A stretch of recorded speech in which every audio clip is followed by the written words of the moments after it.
Listen, I'm not saying the Silicon Valley nerds are literal demons, but if I saw Mark Zuckerberg unhinge his jaw to swallow a live goat, I'd just ask if he had a tutorial for it on Reels. We live in a world where your phone knows you're getting dumped before you do.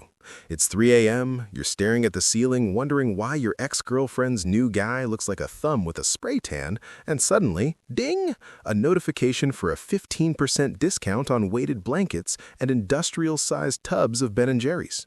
That's not a coincidence, Sharon. That's the algorithm sniffing your cortisol levels like a blowhound in a hoodie.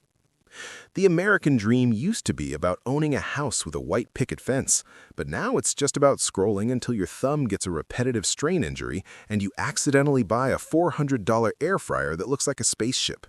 We're all just lab rats in a digital Skinner box, except the cheese is a 10-second clip of a teenager doing a dance that looks like they're having a controlled seizure. And we love it. We eat it up like a deep-fried Twinkie at a state fair. We've traded our privacy for a personalized feed of things you didn't know about your favorite C-list celebrity and why you're definitely dying of a rare tropical disease. You think you're in control. That's cute. That's I only watch PBS levels of delusion.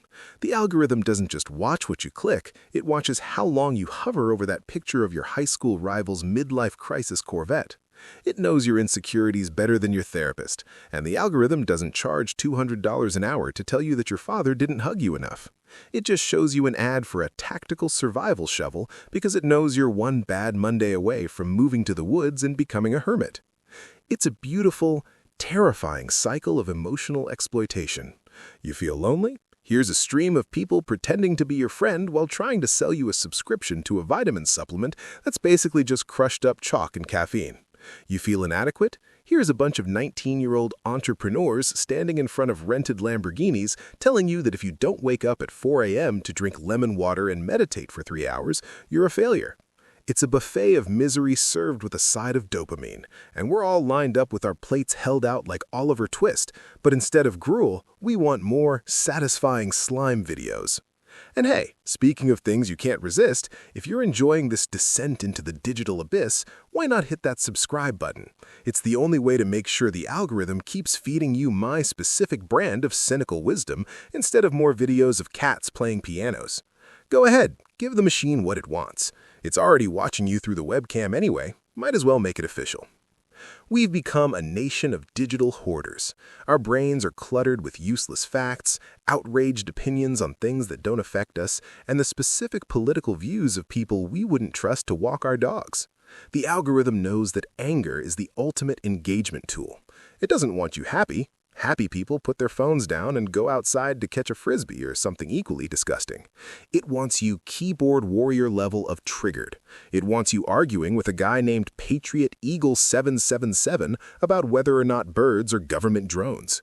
It's the digital equivalent of a Roman Colosseum, but instead of gladiators, we have stay-at-home moms fighting over the best way to organize a pantry. The irony is that we think we're being individualistic. We're Americans, we're pioneers, we're unique snowflakes. No, we're data points. Your user 8842, a 30-something with a penchant for craft beer, a fear of aging, and a weirdly specific interest in 90s cartoon trivia. The algorithm isn't a mind reader, it's just a really good accountant. It tallies up every regret, every late-night Google search for how to fix a leaky faucet without crying, and every time you paused on a video of a golden retriever being reunited with a soldier. It builds a digital voodoo doll of you and then pokes it with exactly the right needle to make you stay on the app for 5 more minutes. It's like being in a relationship with a gaslighter who also happens to own all your photos. It tells you what to wear, what to eat, and who to hate, all while whispering, "I'm doing this for you, babe. I just want you to see content you'll enjoy." And we believe it. We believe it because the alternative is looking at the wall, or, God forbid, talking to our neighbors. Have you seen neighbors lately?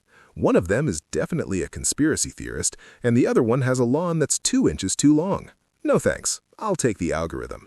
Give me the curated reality where everyone agrees with me or is so wrong it makes me feel superior. We're living in the attention economy, which is a fancy way of saying your eyeballs are the most valuable currency on the planet, and the exchange rate is terrible. You give away your sanity, and in return, you get to see a video of a guy building a swimming pool in the middle of a jungle with nothing but a rusty spoon. It's a fair trade if you don't think about it too hard, which is exactly what the algorithm wants. It wants your brain in a state of permanent low-power mode, just enough juice to keep the scroll going, but not enough to realize you've been sitting in the same spot for 3 hours and your left leg has gone numb. We've outsourced our intuition to an AI that was trained on Reddit threads and cat memes. We don't even know what we like anymore. Do I actually like minimalist interior design? Or has the algorithm just shown me so many white rooms with one sad plant that my brain has been colonized? Do I actually want to buy a subscription box for artisanal pickles? Or am I just bored and the colors on the ad were particularly shiny? We're losing the ability to be bored, and boredom is where the good stuff happens. It's where you realize you should probably call your mom or finally learn how to change your own oil. But the algorithm hates boredom. Boredom is the enemy of profit. So here we are, trapped in a loop of our own making, being fed a constant stream of our own fears and desires reflected back at us through a cracked screen. It's like a funhouse mirror, but instead of looking funny, it just makes you want to buy stuff. We're the most connected generation in history, yet we're never been more isolated, staring at our glowing rectangles in the dark, waiting for the next hit of validation from a stranger in Ohio. It's a wild ride, and there's no exit sign in sight. But hey, at least the memes are top tier. As long as we can laugh at the absurdity of our own slow-motion cultural collapse, the algorithm hasn't completely won. It's just winning on points. Now, if you'll excuse me, I have a sudden, inexplicable urge to go watch a video about why the 2004 halftime show was a secret Illuminati ritual. See you in the comments section, where the logic goes to die and the caps lock never sleeps.